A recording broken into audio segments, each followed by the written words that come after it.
temps dans cette équation, on retrouve cette équation. Donc c'est inutile. Ça arrive de temps en temps. Bon, au lieu de... Bon, maintenant il faut se débrouiller pour trouver une deuxième équation. On remarque ici que I2 descend ici, là.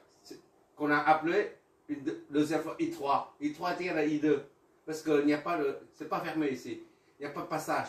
I2 descend ici, retourne ici I2. D'accord? I2 c'est comme I3 là. Au lieu de mettre I3, je peux très bien mettre I2. Donc I2 est égal à I3. Il suffit d'égaliser ça, 2 et 3. Ces deux équations. I2 est égal à I3. Soit I2 c'est V4 moins V3 sur 3. Si par chemin on n'arrive pas à la solution, et ben, il faut emprunter un autre chemin. Et ben, c'est ce chemin-là. C'est ce chemin-là. V4 moins V3. V3 sur I2, c'est ça. Hein. V4 moins V3 sur 3 est égal à I3. I3 c'est V3 sur 4. C'est bien de tomber de temps en temps sur ce genre de répétition. On trouve la même équation, mais ça arrive très souvent. Ça arrive très souvent. Bon, on va annuler, enlever le dénominateur commun. Donc c'est le 12. 12 c'est 4. V4 moins V3 est égal à 3 V3. D'accord? 4 V4 moins 4 V3 est égal à 3 V3. Donc ici, ça donne 7 V3, 7 V3, 7 V3 plus moins 4 V4. V4 est égal à 0. Voilà notre équation B.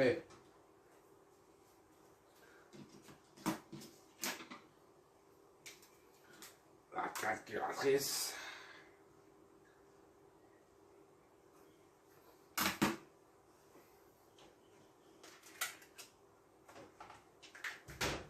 Notre équation de B. Maintenant, on peut résoudre ces deux équations A et B, former un système. On reprend ici A. Ça nous donne 5V3 plus V4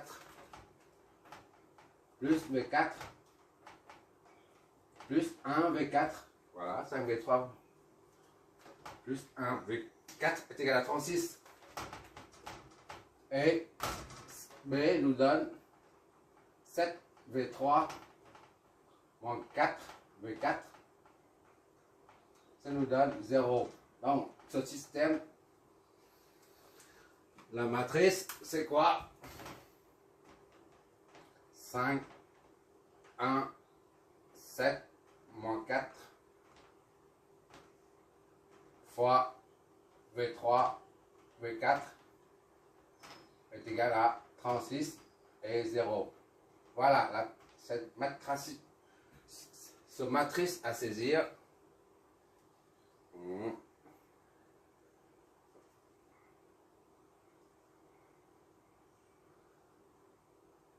C'est sur 3 et 28 sur 3. V3, V4 était à la 16 sur 3.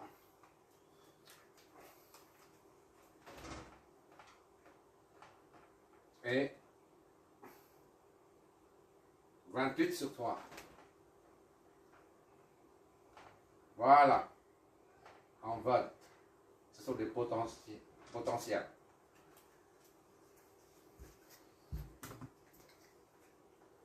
Et puis d'encre.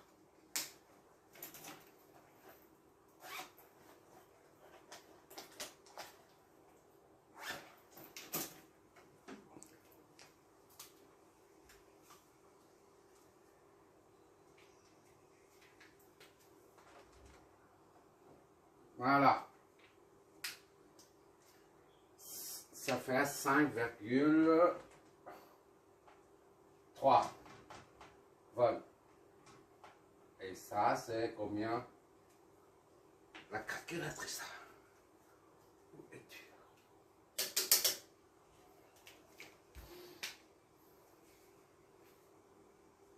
9,3.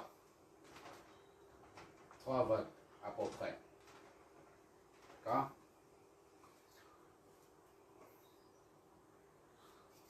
On peut vérifier avant de prendre ça. I2, on vérifie par I2. I2, vérification.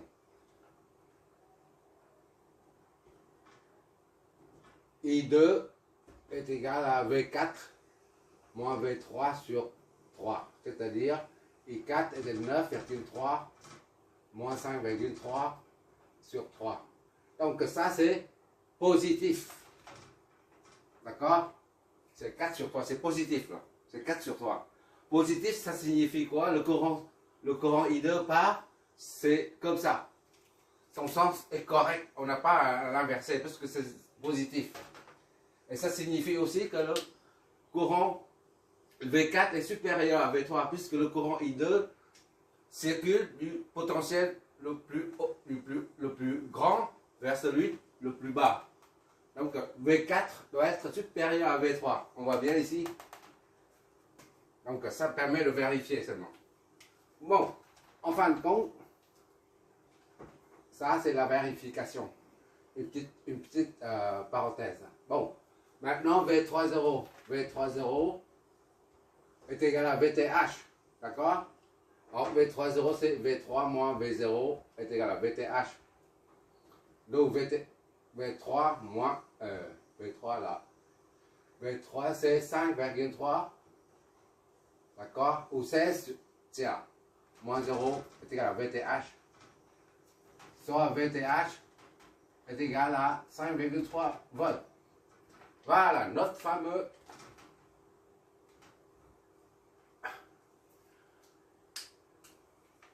résultat attendu. Donc le circuit équivalent de Thévenin est celui-là. 1, 2. RTH est égal à 0,44 ohms. Et VTH est égal à 5,3 volts. Ok là, c'est fini, c'est terminé. Ici, VTH, ou là, c'est la même chose, puisque c'est à vide. Il n'est pas en charge, ce point-là, au même potentiel que celui-là. Pour la vérification, en injectant, lorsqu'on injecte un courant dedans, là, avec celui-là, c'est pareil, on injecte un courant, une source de tension ou une source de courant, on injecte un courant dedans. Pour la vérifier, pour le contrôle du circuit, tu vas voir le résultat de simulation. D'accord? Parce qu'on ne va pas refaire chaque fois la vérification de ce circuit. Voilà. En résumé, c'est ça. Ça, c'est ce circuit est équivalent à celui-là. D'accord? Si on raccorde une charge de 20 ohms ici, 20 ohms, et on raccorde une charge de 20 ohms ici, et bien le courant qui sort ici, là, disons IX, c'est la même que le courant qui sort ici, IX. D'accord?